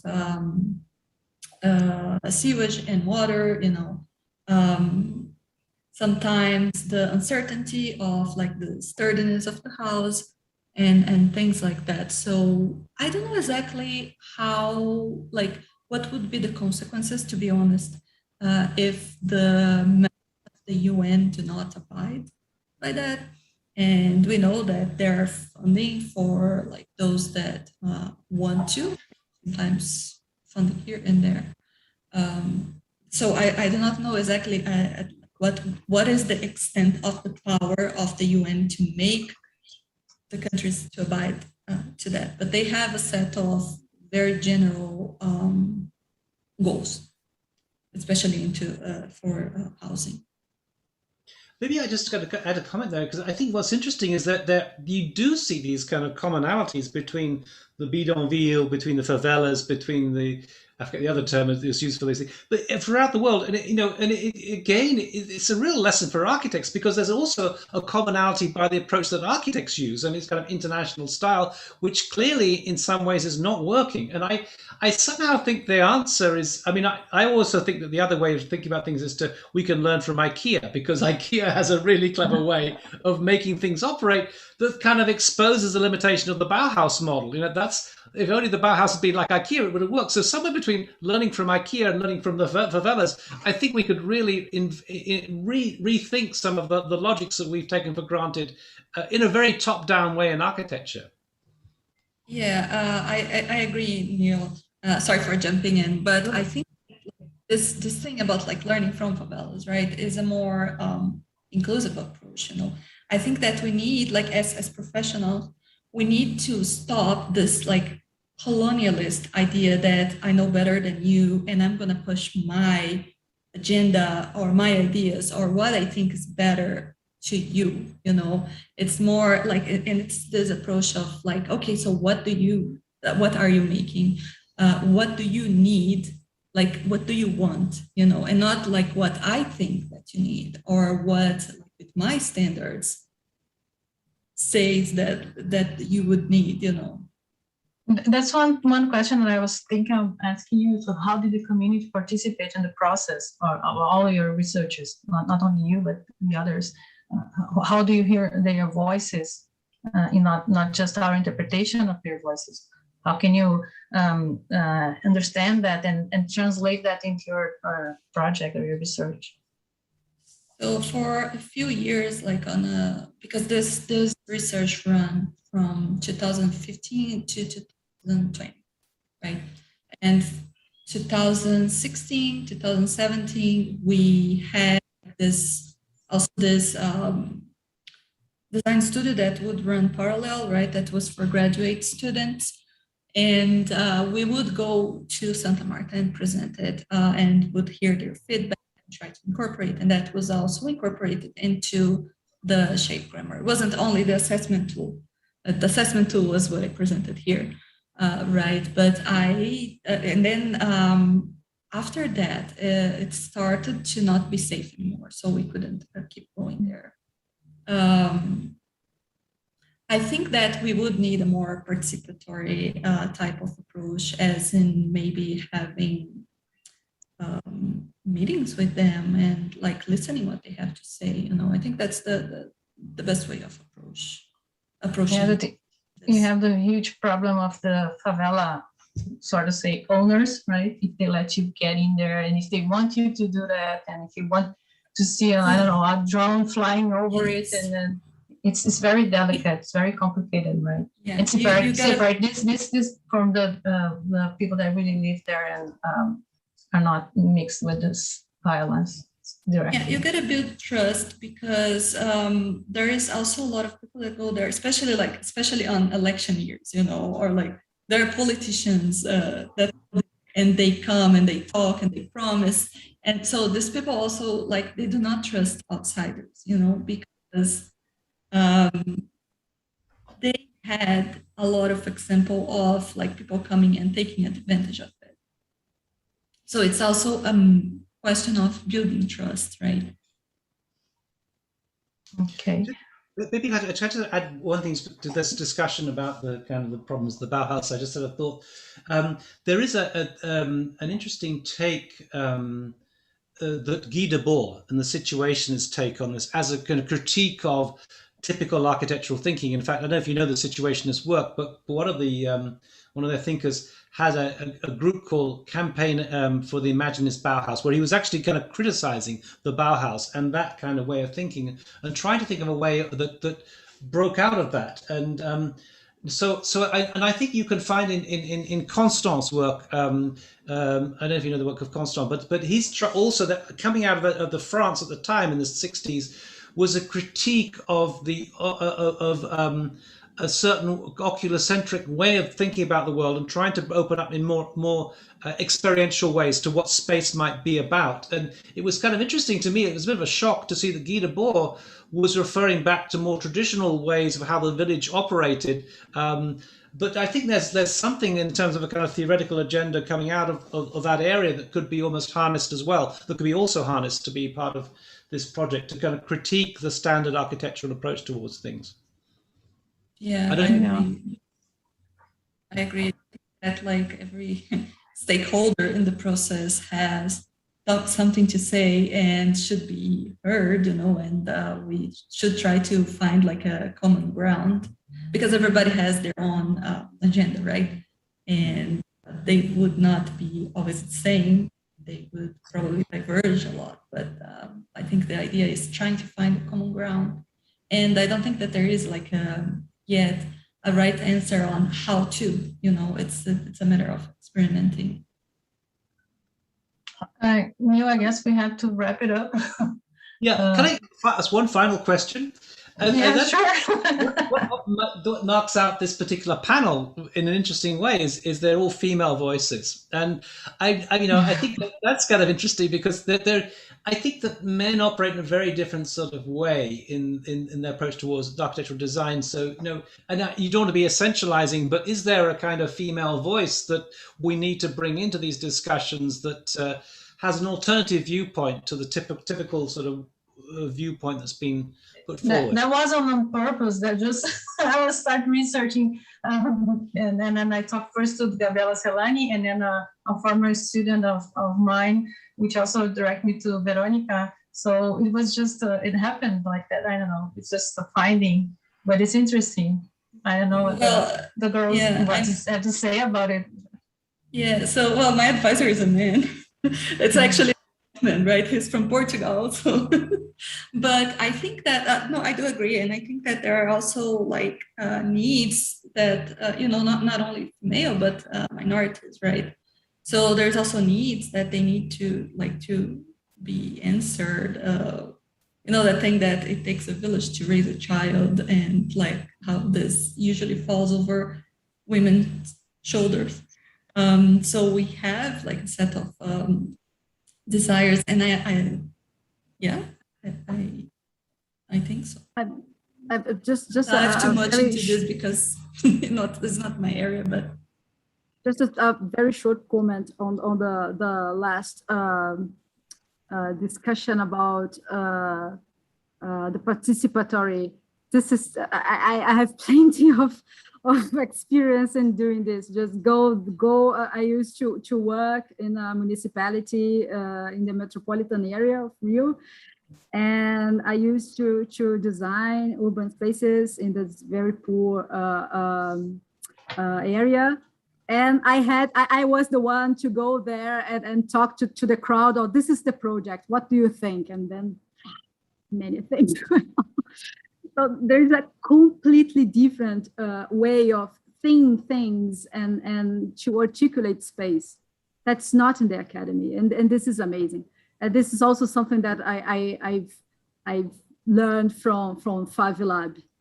What the things that we design, maybe they just look at this and they say, yeah, maybe not. And you think it's an amazing design, you did it Grasshopper, and they said, yeah, but no. And they proposed something else. So yeah, this is the learning from Favelas, this is amazing. Yeah, sometimes they would say like, yeah, we already tried that. That doesn't work. Yeah, a lot. And the first project that the first research that I've shown used to take some of the leaderships to go to the office and criticize our designs. And they were like, yeah, this is horrible. You had to change everything. This is not going to work because this is, and of course, so yeah, these buildings are too beautiful. People are going to sell it and create some gentrification with your designs. And I'm like, wow, we didn't think about that. And this is the kind of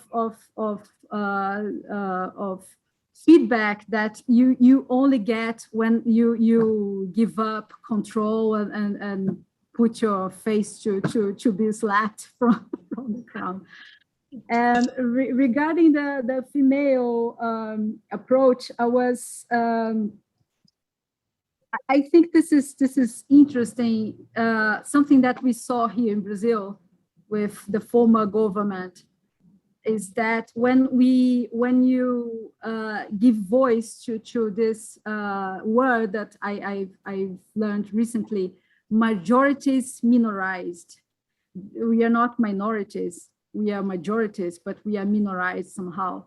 So when you put this majorities, minorized majorities in academy, for example, the epistemology, the ontology changes because there are new voices producing. They are not subjects anymore. They are the object of the research as well. So they produce research. They do something else. So I think this is the movement that I've seen with women as well.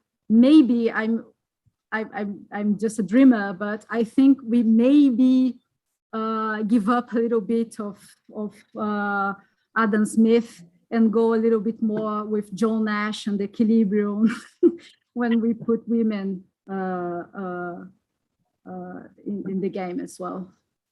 I mean, I can't help thinking that the male ego is responsible for a lot of things, and without that ego, women tend to be more listening, and receptive to other people's viewpoints. And I think that's quite an interesting facet of what this work's been going on, is actually listening to the communities to some extent and not imposing top down a kind of male-based view of the world. Yeah. Margaret, I don't know if they call them to do a final comment, or do you want to stretch a little bit longer? No, I just Go ahead. Sorry, go ahead. No, I just want to say, no, I don't know exactly why just women here, but it's interesting. But when I think of the postgrad program we have, I think most of the people who are studying favelas are women. I don't know why exactly why this happens. One of the guys who started, two of them, I think, are men, but most of the people here involved are women. I think and also the shape grammar approach, I think it's something interesting because we have to observe well what happens, what goes on there, to understand what are the patterns of how people do work there. But also there's this story that I remember well. Débora was also at Santa Marta when I went with them, with a group of Penn State. And there was this story that one of the students presented a solution for a steep terrain containing, etc. And okay, we already know how to solve this. This is not a deal. This is not really a matter for us. What else do you have there? So we have really to start learning from them, listening. I think maybe this all modern thing, maybe that makes us listen more. I don't know. So should you? I heard to be asking this, but I'm worried about time. I don't know how to. Yeah, let's wrap things up. Can I just maybe just add to the comment about women that not only was Mireille Rosello, almost also a female voice, talking about bidonville in France, very similar thing, but also my colleague Elisa Silva, who's been working in Venezuela on barrios, she calls them, but I mean very similar, kind of talking to the community and so on. So there's an interesting bit of research there, why the female voices are more receptive to all these things.